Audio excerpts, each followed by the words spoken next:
Terimalah salam hangat dari kami HKBP Kernolong, HKBP tertua di Pulau Jawa. Bapak, Ibu, Saudara yang dikasihi oleh Tuhan Yesus Kristus, sebelum kita mendengar firman Tuhan malam ini, mari kita berdoa sejenak. Allah Bapa di dalam Yesus Kristus, kami bersyukur atas pemeliharaan-Mu sepanjang hari ini, di mana kami boleh bekerja, dan malam ini kami mau beristirahat. Tapi sebelumnya kami mau mendengar firman-Mu Tuhan. Biarlah Roh-Mu menguasai hati pikiran kami, memberi kami terarah mengimani firman-Mu, serta memberi kekuatan melakukan di dalam kehidupan kami. Dalam Kristus Yesus anak-Mu kami berdoa dan bersyukur. Amin.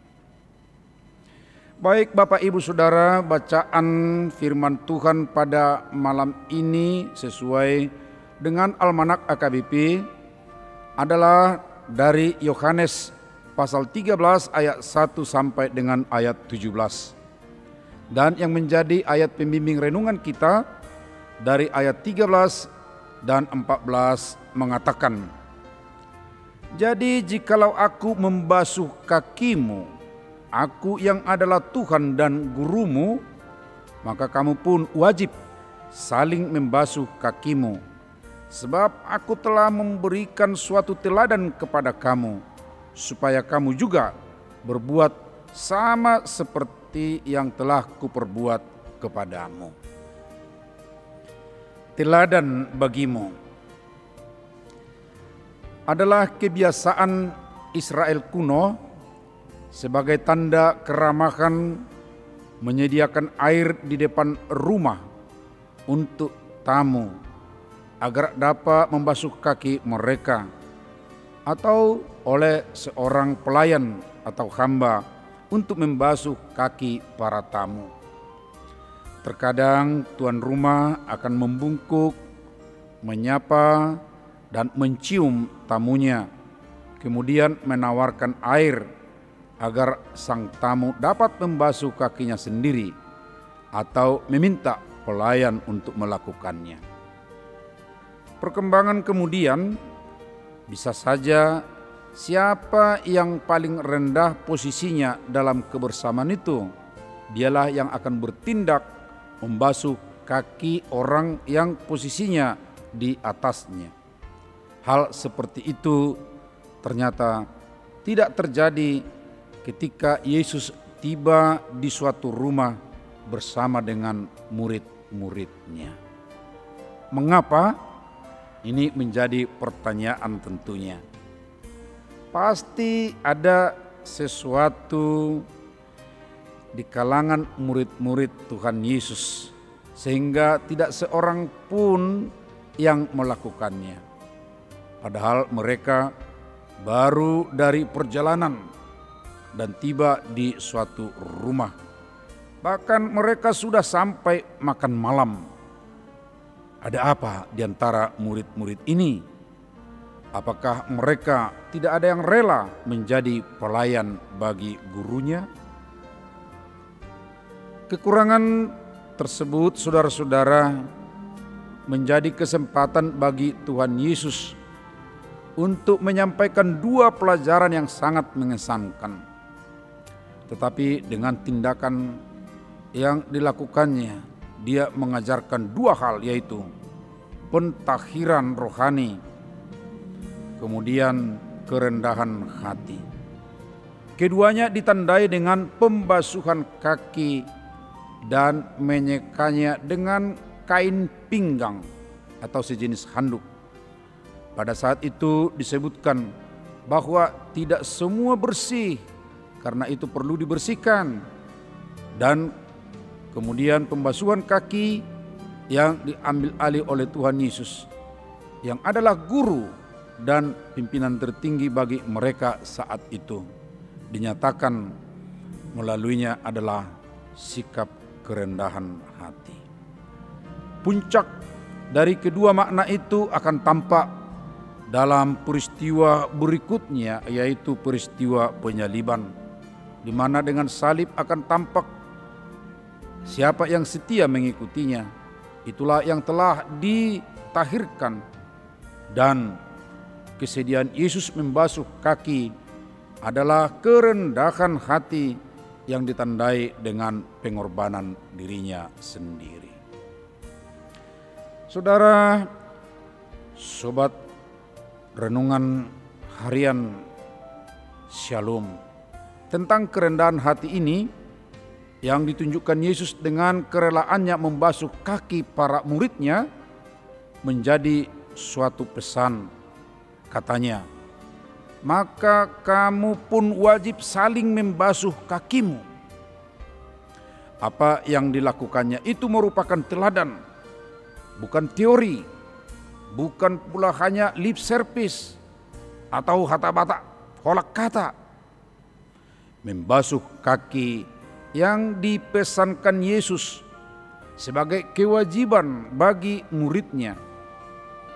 Ada perbedaan dengan kebiasaan tradisional. Jika tradisi Israel, tuan rumah atau budak yang melakukannya kepada tamu atau yang dihormati, tetapi Yesus mengajarkan supaya kamu juga berbuat sama seperti yang telah Kuperbuat kepadamu. Ada dua hal yang perlu kita perhatikan dengan baik. Pertama, Yesus sebagai guru dan Tuhan memberi teladan, rela melakukan tugas seorang hamba. Itu yang pertama, yang harusnya atau yang biasanya diberi hormat, kini melakukan kebiasaan si pemberi hormat. Jika boleh kita andaikan, ini sepertinya kesediaan bertukar posisi dari yang seharusnya menerima hormat, dia sekarang menjadi posisi pemberi hormat. Keteladanan ini hendak dibiasakan oleh murid-murid Yesus atau yang mengaku bahwa Yesus itu adalah Tuhannya. Kedua, disebutkan kamu pun wajib saling membasuh kakimu.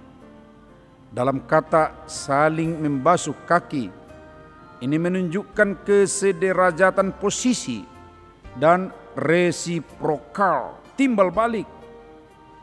Para pengikut Yesus harus melakukannya yang satu terhadap yang lain. Semua adalah pelayan untuk siapa saja, atau pengikut Kristus bukan menjadi tuan kepada siapa saja, melainkan menjadi hamba yang merendahkan hati kepada siapa saja. Dan harus diingat bahwa kerendahan hati bukanlah merendahkan diri atau jadi rendah diri, tetapi melibatkan diri sepenuhnya di dalam melayani orang lain.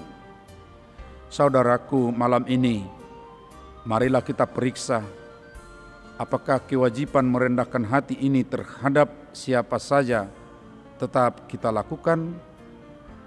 Jika ada yang tanpa kendali kata atau sikap kita pada hari ini kepada seseorang, atau kita tidak rendah hati, tidak melayani, saudaraku, marilah kita dengan kerendahan hati mohon ampun kepada Tuhan yang telah memberi teladan dan memerintahkan agar kita merendahkan hati. Amin. Marilah kita berdoa.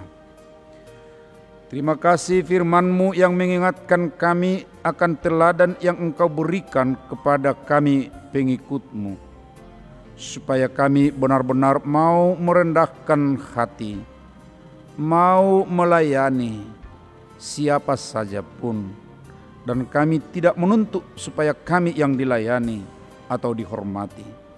Kuatkan tekad kami menaati keteladanan yang Engkau perintahkan, merendahkan diri, memberi hormat kepada siapa saja.